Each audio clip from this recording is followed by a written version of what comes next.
Deprived of the company of her parents and siblings, Lady Bird became extraordinarily self-reliant and an adventurous reader.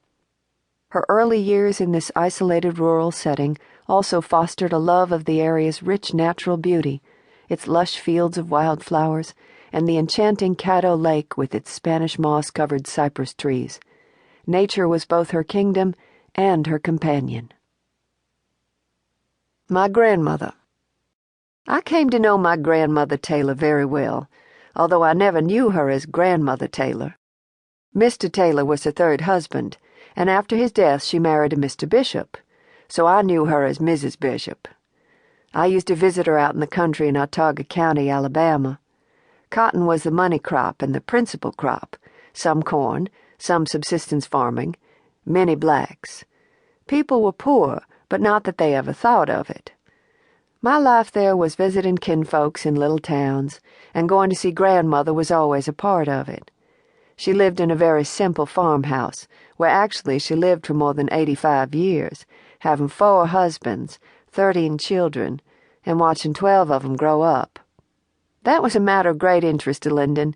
He used to ask me to tell him over and over, "How many husbands did you say she had? And how many children did you say she had?" He knew darn well because he had heard it several times.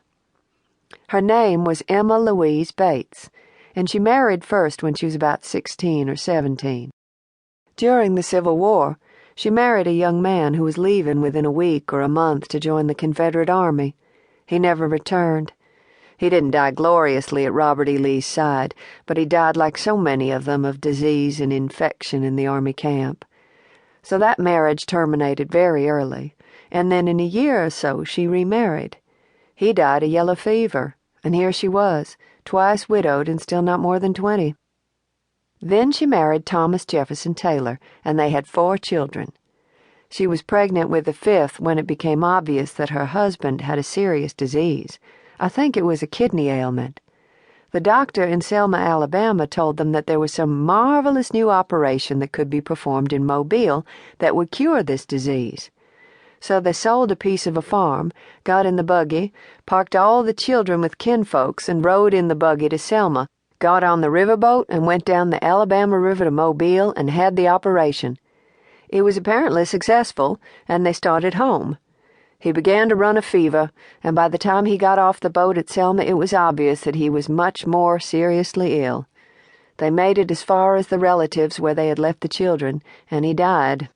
So here she was, about to have the 5th baby in 2 or 3 months, and with 4 other children and a small Alabama farm to run.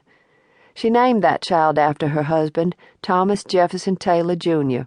He became my father, and he never even knew his own father.